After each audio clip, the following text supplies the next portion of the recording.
ஆடி மாதத்தில் வரக்கூடிய மிக மிக சிறப்பான வழிபாட்டு நாளாக சொல்லப்படுவது தான் இந்த ஆடி மாத கிருத்திகை நட்சத்திரம் அப்படிங்கிறது ரொம்பவே சிறப்பு வாய்ந்தது.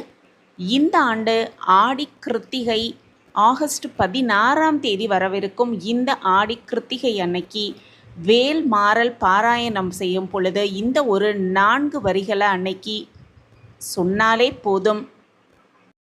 நம்ம எடுத்த காரியம், நினைத்த காரியம் எதுவாக இருந்தாலும் அதில் வெற்றி மேல் வெற்றி கிடைக்க செய்வார் எம்பெருமான் முருகப்பெருமான் அப்படிங்கிறத நம்பிக்கையோடு நம்பி அதை சொல்லும் பொழுது அதற்கான பலன் ரெட்டிப்பாக நமக்கு கிடைக்கும். அதை பற்றி தான் நம்ம இந்த பதிவில் தெரிஞ்சுக்க போகிறோம்.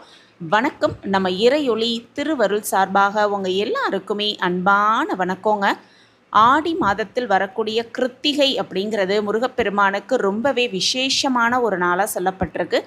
எப்போவுமே பார்த்தோன்னா மாதத்திற்கு ஒரு முறை தான் அந்த கார்த்திகை நட்சத்திரம் வரும். ஆனால் இந்த ஆண்டு ரொம்பவே விசேஷமான ஆடி மாதத்தில் 2 கார்த்திகை நட்சத்திரங்கள் வருது.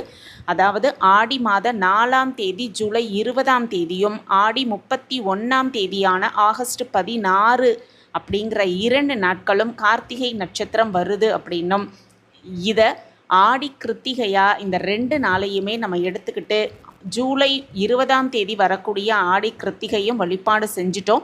அதே போல் ஆகஸ்ட் 16ஆம் தேதி ஆடி மாத கடைசி நாளாக சொல்லப்படும் 31ஆம் தேதி சனிக்கிழமையில் வர இருக்கும் இந்த ஆடி கிருத்திகை நட்சத்திரமும் முருகப்பெருமானை நினைத்து வழிபாடு செய்வதற்கு ரொம்ப ரொம்ப சிறப்பான ஒரு நாளாக சொல்லப்பட்டிருக்கு.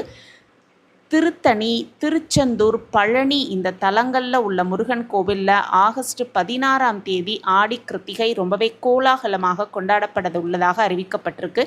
அந்த வகையில் இந்த ஆகஸ்ட் 16ஆம் தேதி ஆடி மாதத்தின் நிறைவு நாளில் வரும் கார்த்திகை சனிக்கிழமையும் தேய்பிறை அஷ்டமியும் இணைந்த நாளில் வருது.